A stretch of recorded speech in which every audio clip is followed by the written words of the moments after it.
vosotros venís de la parte de física, ¿no? De educación física, y yo vengo de justo lo contrario, ¿no? De la física. Entonces, la primera vez que tuve que contar esto, lo que hice fue contar cómo se juega el bádminton, porque la gente no sabía de qué estábamos hablando, ¿no?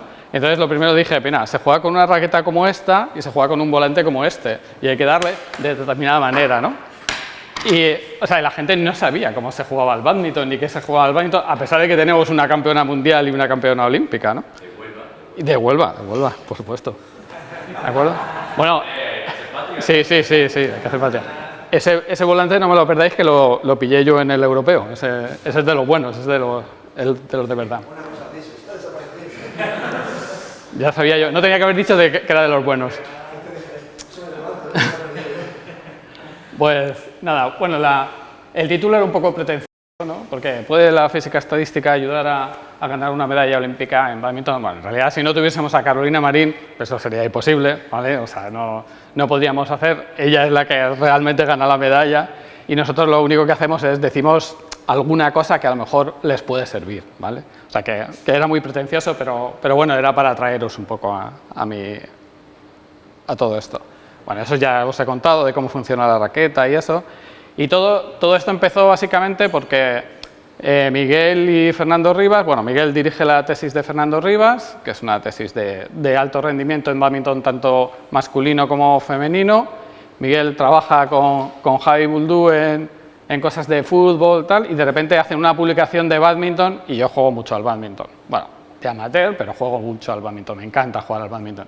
Y de repente digo, pero tío, que habéis hecho un artículo de bádminton y no me has llamado. Y dice, pues que yo no sabía nada del bádminton. Entonces empezamos a trabajar en todo esto del bádminton. Fernando Rivas y Miguel ya habían hecho muchas cosas. Habían hecho lo más difícil, que es sacar los datos, ¿vale? Conseguir los datos. Y conseguir los datos es una cosa que, o sea, yo estoy discutiendo con Miguel y tenemos que hacer una cosa para sacarlos de manera automática, ¿no? Pero ellos básicamente, pues con Dartfish, viendo vídeos, cogiendo los vídeos, Dartfish, parando y dando los datos a partir de eso. O sea, fijaros, bueno, consiguieron un proyecto, tuvieron gente para validar, pero así consiguieron los datos con los que estuvimos trabajando. Vale, ellos ya habían hecho bastantes cosas. El análisis que habían hecho es lo que nosotros llamamos un análisis exploratorio, y ellos habían hecho ya como ese análisis exploratorio de los datos. Vosotros le llamáis análisis notacional, ¿no? Creo recordar o algo así. Bueno, los datos con los que estuvimos trabajando pues eran de este tipo. O sea, 93 torneos desde 2015 a 2020, 63 mujeres, teníamos datos de bádminton femenino, 259 partidos y 218.000 golpes, ¿no? O sea, fijaros que es una buena base de datos para trabajar y para sacar algunas cosas. Las primeras análisis, pues utilizábamos como tres grandes tipos de variables, ¿vale? Variables globales, pues set, rally y golpes. Variables temporales, pues tiempos que duraba un rally, tiempo que estaba descansando, o tiempo entre rally y rally, y duraciones de los partidos. Y luego algunos que le hemos llamado pues, variables de bádminton, como pues, el tipo de servicio que utilizaban las jugadoras, en qué zona se golpeaba, que eso es lo que más nos ha interesado a nosotros, y también algo de la fase de juego. O sea, la fase de juego, cuando hablamos de fase de juego, es si estaban Fernando Rivas y Miguel habían definido tres estados, digamos, uno de que sería de ataque, uno de construcción y otro de defensa, ¿vale? Si hablamos si estamos en ataque, si estamos en construcción, cuando hablamos de fase de juego, pues estamos hablando de eso, ¿vale? Bueno, la primera de las cosas que vimos, pues set, ¿cuánto tiempo? Entonces, lo primero que a mí me parece sorprendente es que solo un 15% llega al tercer set, ¿de acuerdo? O sea, si tú tienes que entrenar a una jugadora y solo hay un 15% de veces que se llega a un tercer set, pues tienes que tenerlo en cuenta, ¿vale? Y eso yo no sé si se tenía muy en cuenta. Rallies. Sabéis que para jugar al bádminton, para ganar un set en bádminton, tienes que llegar a 21 puntos, con una diferencia de 2 puntos. Así que, pues dijimos, bueno, no vamos a pararnos en 21 pensando en que nuestro contrincante no va a hacer ninguno, sino vamos a pararnos el orden de 30, 31 y vamos a ver cómo decae. Bueno, lo primero que vimos es que decae casi exponencialmente, o sea, decae mucho. Un set no pasa de 30 a 31 rallies, que eso pensad que es 21-9 o cosas así, ¿vale? O sea que hay muy pocos partidos o muy pocos sets en realidad, porque estamos hablando de set, que tengan pues del orden de 40 puntos. Veis que cae mucho. O sea que eso también tenemos que tenerlo en cuenta cuando vayamos a entrenar a nuestra jugadora. Y lo que ya sí que me parecía sorprendente, fijaros que esto, el eje Y lo he puesto en logaritmo, y es logaritmo lineal, y sale una línea recta, luego es un decaimiento exponencial. O sea, fijaos que el número de golpes por rally decae exponencialmente. Es decir, o sea, los rallies pues no pasan de 10 golpes, ¿vale? Bueno, si habéis visto cualquier partido de bádminton pues de alto rendimiento, pues ya lo veis que claramente no pasan de 10 golpes, ¿no? Y el resto decae exponencialmente. Luego, cuando tienes que entrenar a tu jugadora o a tu jugador, tienes que tener en cuenta eso. Tienes que tener en cuenta la velocidad, de cómo le entrenas y cuántos golpes va a haber. Si en un set, si en un rally va a haber 10 golpes, tienes que tener pues, esfuerzo. Pues eso lo sabéis mejor vosotros que lo sé yo, o sea que os voy a contar. Respecto a las variables temporales, pues serán distribuciones de este tipo también, como de cola larga, ¿vale? Los tiempos de descanso, estos son importantísimos y los jugadores eso sí que lo saben perfectamente. De hecho, están todo el rato cambiando el volante cuando quieren alargar el tiempo de descanso, pidiendo que lo alarguen y entonces no le dejan y entonces se quejan porque están alargando, básicamente están alargando el tiempo de descanso. O sea, ellos lo saben cuánto tiempo que quieren descansar y cuánto les viene bien. Pero eso lo tienen súper bien estudiado, ¿no? Y bueno, la duración de un partido, pues también, eso ya sabéis, es importantísimo la duración de un partido para los tipos de entrenamiento que tienen que hacer.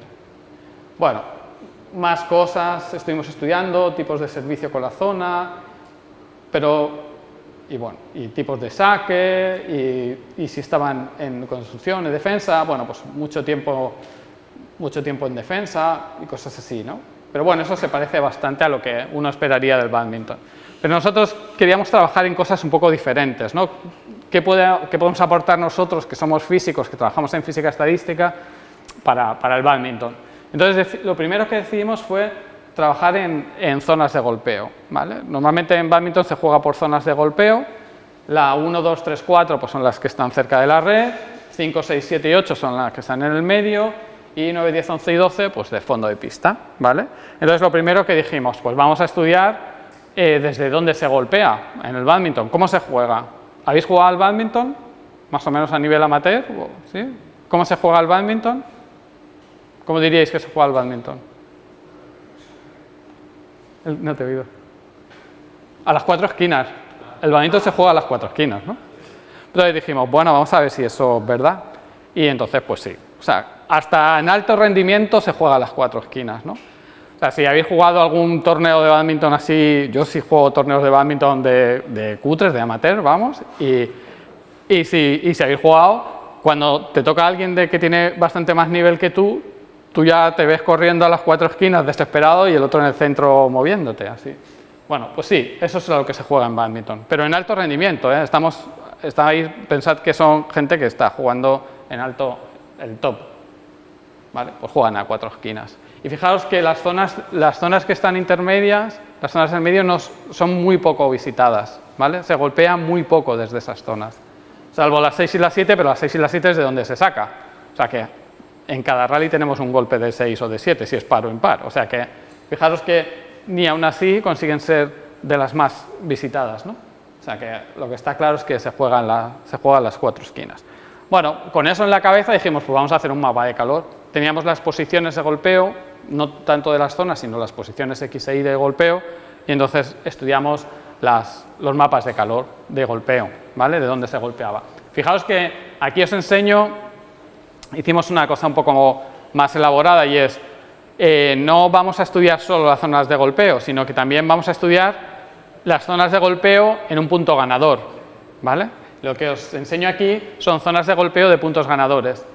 El de la derecha es desde dónde se ha golpeado, incluso ya restándole el promedio, o sea, es decir, se golpean puntos ganadores básicamente desde las líneas de fondo y desde la red, pero siempre en los extremos, siempre en las esquinas. ¿Y a dónde se golpean las líneas ganadoras? Pues es evidente, a las líneas, bueno, como en cualquier deporte de raqueta, ¿no? O sea, ¿dónde van tus puntos ganadores? Pues tus puntos ganadores van a la línea, pues si no van a la línea, pues te la devuelven y no se convierte en un winner, ¿no? Pues entonces vimos claramente que los winners iban a la línea, o en el caso del bádminton, pues estos que veis, estas pequeñas manchas que veis en el centro, pues es al cuerpo, ¿vale? Porque en el bádminton también se juega mucho al cuerpo, ¿no? A golpear en el cuerpo. Vale, ahí hicimos cosas de entropía que no os voy a contar porque tampoco han sido muy determinantes, no estábamos como muy contentos, o sea, hemos hecho, pero no estábamos muy contentos con la parte de la entropía. Y lo siguiente que estudiamos fue las secuencias, ¿vale? En bádminton se juega mucho en secuencias, ¿vale? Se juega, tú entrenas, e incluso lo entrenas muchísimo, ¿no? Entrenas una secuencia de yo te doy un golpe, tú das un clear, tú devuelves, o sea, son secuencias de este tipo, ¿vale? Entonces, como teníamos las zonas de donde se había golpeado, pues estudiamos secuencias de zonas. Por ejemplo, esta que veis aquí, pues la jugadora azul golpea desde la zona 12, envía a zona 5 y de zona 5 se devuelve a zona 9. Luego entonces teníamos un patrón 12-5-9, ¿vale? Esos son los patrones. ¿Qué otras cosas considerábamos? O sea, estudiamos los patrones para una determinada jugadora, ¿vale? Porque queríamos saber qué pasaba, cómo eran esos patrones para una jugadora determinada. Luego también estudiábamos si esos patrones al final acababan siendo un punto ganador, estaban dentro de un punto que ganabas ese rally o no. Y luego también si perdíamos o ganábamos iniciativa. Vale, ya hemos visto que lo acabamos de oír, ¿no? Chema, que hablaba de ganar iniciativa o de perder iniciativa. Es importantísimo ganar iniciativa para conseguir un punto en bádminton, pues entonces queríamos saber si ganábamos iniciativa. Como teníamos las fases de juego que os comentaba antes, pues si pasamos de defensa a construcción, estamos ganando iniciativa. Si pasamos de construcción a ataque, estamos ganando iniciativa, ¿vale? Y así sabíamos si ganábamos iniciativa o perdíamos iniciativa con estas secuencias. Vale. Lo primero que vimos en las distribuciones, para una jugadora cualquiera, por ejemplo Carolina, es que, fijaros cómo es la distribución, ¿vale? Fijaos cómo es la distribución. O sea, hay muy pocos golpes que se repiten muchísimo, que son estos de aquí, muy pocos golpes que se repiten una barbaridad, y luego muchos patrones, no golpes, sino secuencias, perdón, patrones, que no se repiten nada, ¿vale? Que prácticamente se hacen, pero se hacen poquísimo, ¿vale? Luego esta distribución es como se distribuyen esos patrones de secuencias, ¿vale? Esas secuencias, ¿vale? Y entonces dijimos, vale, pero parece que hay unos patrones muy importantes que se repiten mucho. Vamos a ver cuáles son. Pues cogimos el top 20, hicimos top 10, top 20, bueno, top 20 os presento aquí. Y decidimos cuáles son esos patrones top 20 que repite Carolina o cualquier otra jugadora. Bueno, pues veis que son estos, el 12-5-4, fijaros, recordad, 12 es de fondo de pista, 5 a mitad, es decir, ha hecho un smash y se la han devuelto como si fuese una dejada, ¿no? Se la han devuelto en red, ¿vale? Eso es prácticamente el que más repite. Pensad que luego también hace el 9-8-1, claro, ella es zurda, luego se vuelve, es el mismo patrón, pero desde la izquierda. Es sorprendente que ella no haga el 9-8-1 más que el 12-5-4, ¿no? Porque siendo zurda, pues podría ser. Pero probablemente es porque las jugadoras lo saben y le tiran a 12 para que haga un rectificado, que en teoría es peor, ¿no? O sea que fijaros que, bueno, pues con eso sabemos cómo juega una jugadora, ¿vale? Sabemos cómo juega Carolina, pero ¿esto es igual en otras jugadoras? Claro, la pregunta fue, vale, esto me sirve para Carolina y para el resto de jugadoras, ¿me sirve? Entonces, bueno, aquí os presento dos, pues, las clásicas contra las que se enfrenta Carolina, que son Okuhara y Sindhu, y veis que la distribución en ranking pues es muy parecida, ¿vale? O sea que todas las jugadoras más o menos les pasa lo mismo, tienen una secuencia de patrones que repiten y que caen, pero son los mismos patrones, ¿no? Porque lo que vemos aquí es que eso sí, que pasa eso, pero son los mismos, ¿Son los mismos patrones? Pues fijaos, por ejemplo, Okuhara, para nada es el mismo patrón. 12, 9, 12 es que Okuhara, si sabéis algo de bádminton y habéis visto jugar a Okuhara, es una jugadora de fondo. A ella le encanta, es bajita y le encanta jugar a fondo, juega de fondo. Y entonces su patrón más repetido es 12, 9, 12. ¿Vale? Es decir, yo doy del fondo, me responden tirando al fondo y yo vuelvo a darle desde el fondo. ¿Vale? Y el equivalente por la izquierda. Y fijaros que todos son patrones en línea, ¿vale? Que hay muy pocos patrones cruzados, ¿vale? El bádminton se juega mucho en línea. En cambio, Sindhu pues se parece más a Carolina, ¿vale? Es una jugadora que se parece bastante más a Carolina. Es más grande y yo creo que tendrá otros patrones diferentes, pero los dos principales pues se parecen bastante. ¿Vale? Vale, pero quiere decir, si nosotros tenemos unos patrones que repetimos mucho, ¿eso quiere decir que son patrones que nosotros conseguimos ganar? Porque podemos repetir un patrón y estar perdiendo. Claro, ¿no? Es un patrón que repetimos muchas veces, pero no nos sirve para saber si estamos ganando o no. Bueno, pues ahí es donde entramos Javi y yo, y es utilizando una cosa que se llama cadenas de Markov. La forma de saber si esos patrones tienen una alta probabilidad de ganar o no, clásicamente en física estadística se utiliza utilizando cadenas de Markov. Y os voy a intentar explicar cómo funcionan estas cadenas de Markov, que es bastante sencillo. Se han utilizado en todos los deportes, en fútbol, en básquet, en ¿qué más? No me acuerdo. O sea, tenemos en tenis de mesa, hemos visto también que se han utilizado patrones de cadenas de Markov, ¿vale? Las cadenas de Markov se basan básicamente en que el estado en un tiempo t más 1 solo depende de lo que pase en el estado t. No importa lo que ha pasado en el pasado, solo depende del anterior, ¿vale? Te olvidas de todo lo que ha pasado en el anterior. Para el patrón que ocurre en el tiempo t más 1, solo te importa el patrón que ha ocurrido en el tiempo t, ¿vale? Eso es básico para entender una cadena de Markov.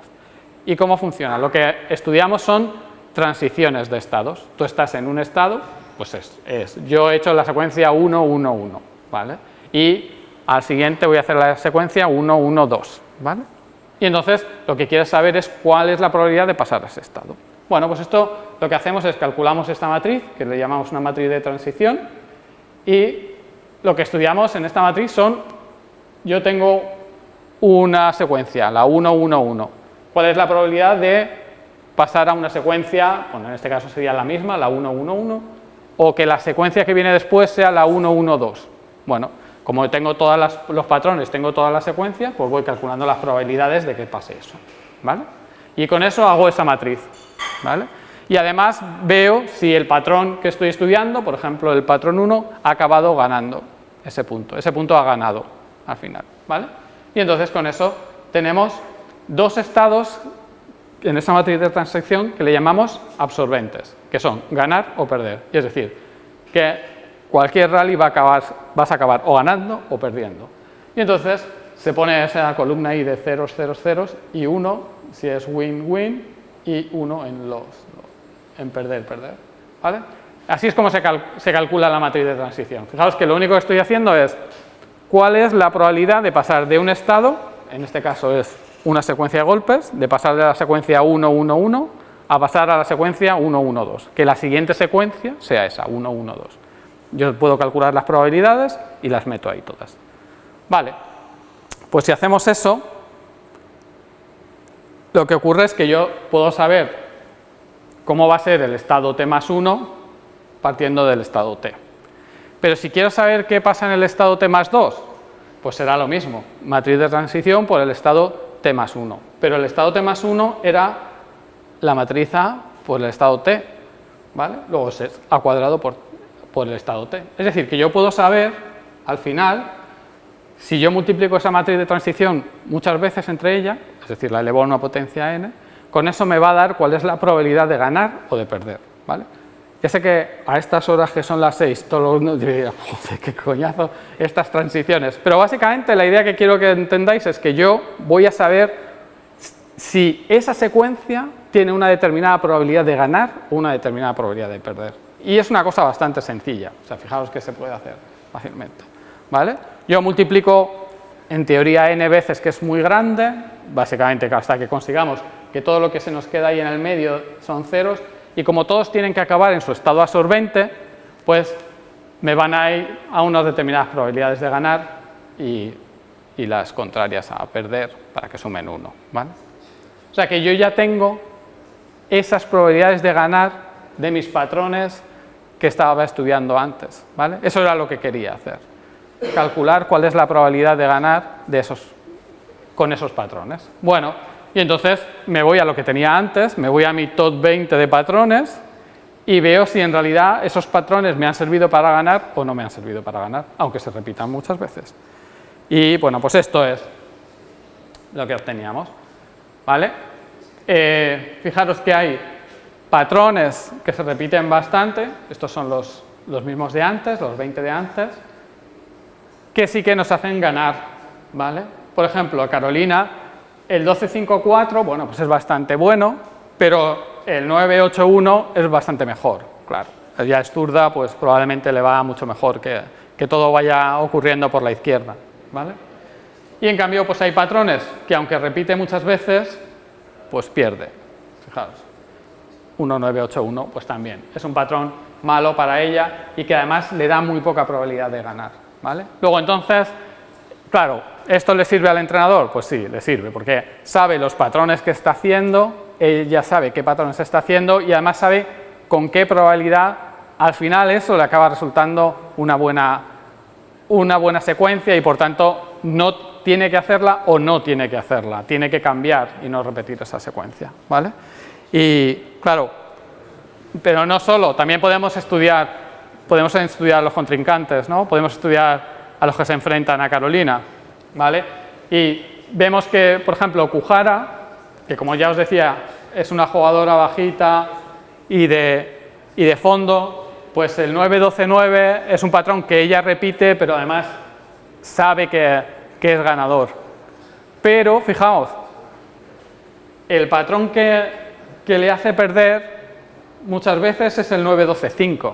Claro, si su golpe de fondo no es lo suficientemente bueno, pues al final le acaban haciendo un remate, con lo cual, o sea, tiene que hacerlo muy bien para que ese golpe de fondo que está haciendo todo el rato no acabe siendo en un remate, porque acaba quedando en la mitad, ¿vale? O sea que es su ventaja, pero también puede ser su gran desventaja, ¿vale? Vale, esto, como os imagináis, pues es bastante interesante para saber si tú los patrones de juego que estás haciendo, que en bádminton la verdad es que es un juego de patrones todo el rato, pues te están sirviendo. Y además, pues Javi se le ocurrió decir, bueno, pero es que además estudiemos si ganamos o perdemos iniciativa, ¿vale?